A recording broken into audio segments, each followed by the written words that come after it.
राज्यपाल मंगू भाई पटेल ने कहा है कि पर्यावरण संतुलन और समृद्धि के लिए अधिक से अधिक वृक्ष लगाए जाने चाहिए। वृक्ष होंगे तो पर्यावरण स्वस्थ होगा और वनोपज से समृद्धि आएगी। उन्होंने वन उत्पाद और औषधियों के गुणों के व्यापक स्तर पर प्रसार की आवश्यकता बताई है। उन्होंने अधिकारियों से कहा है कि पारंपरिक रूप से सदियों से उपचार में उपयोग किए जाने वाली जड़ी बूटियों औषधियों का वैज्ञानिक स्वरूप में प्रमाणीकरण के प्रयास किए जाने चाहिए।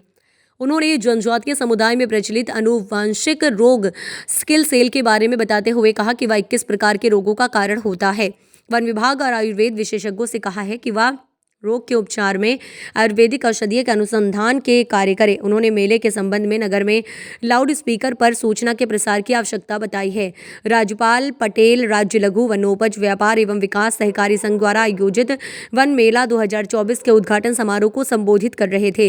मेले का आयोजन हाट बाजार में किया गया। वन पर्यावरण एवं अनुसूचित जाति कल्याण मंत्री नागर सिंह चौहान, वन एवं पर्यावरण राज्य मंत्री दिलीप अहिरवार भी उद्घाटन समारोह में मौजूद थे।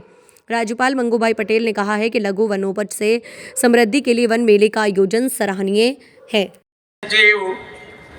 JN कंसोटिया जी, प्रधान मुख्य वन संरक्षक अभय कुमार पाटिल जी, प्रबंधक संचालक लघु वनोपज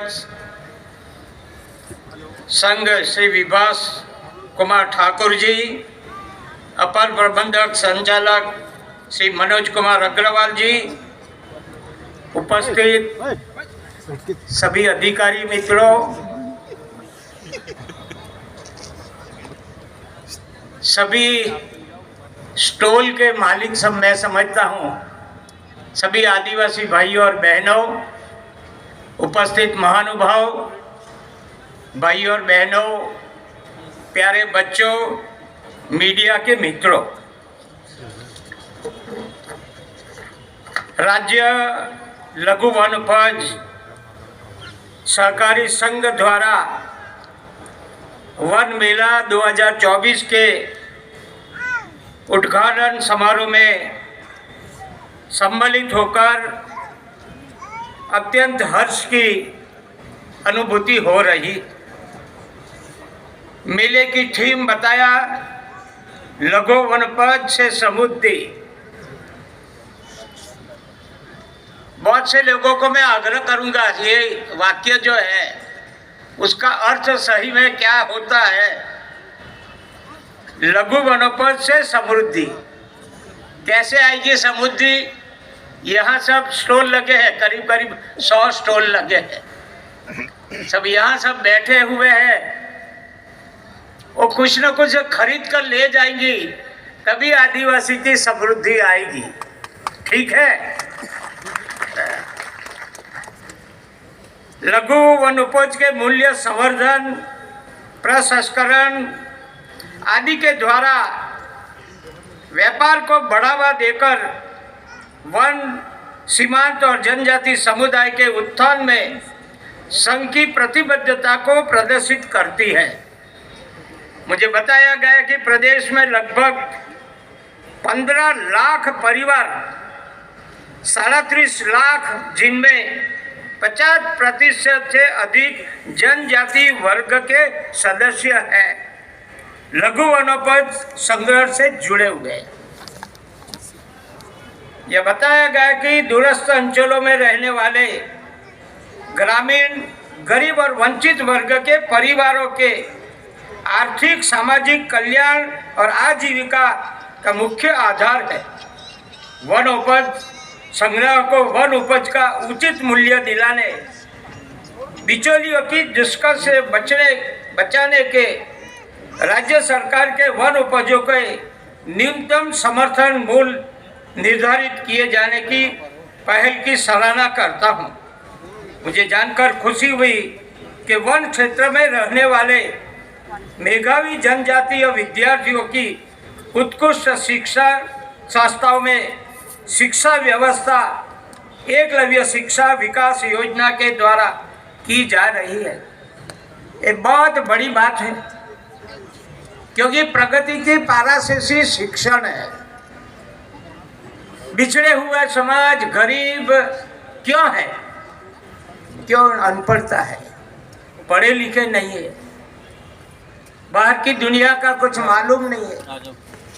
जहाँ जहाँ एजुकेशन आएगा वहाँ वहाँ आपको समृद्धि दिखेगी। मगर घर की लोग पढ़े नहीं है, अनपढ़ है, अच्छी कोई सर्विस नहीं है उनके पास।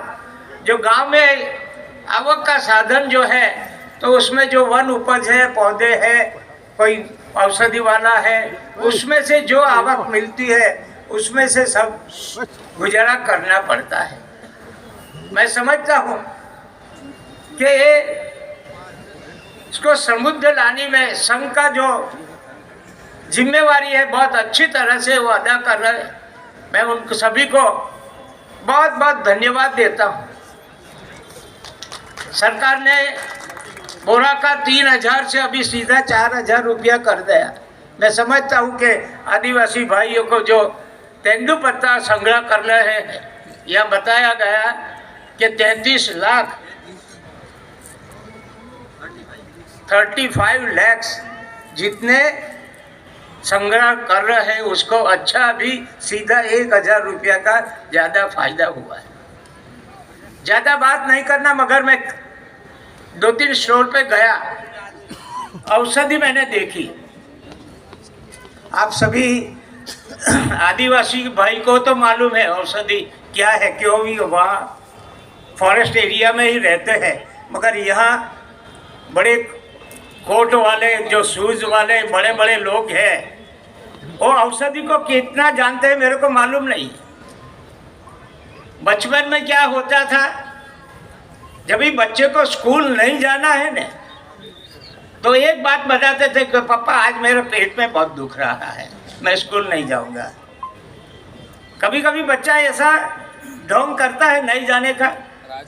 तो यहाँ जो पूर्वज है आदिवासी सब बैठे हैं, नीम का जो झाड़ आता है ना, उसकी चमड़ी हटकर उसको घुटकर पानी पिला दो, कड़वा पानी, तो एक ही दिन में वो पेट का दुखना बंद हो जाता है।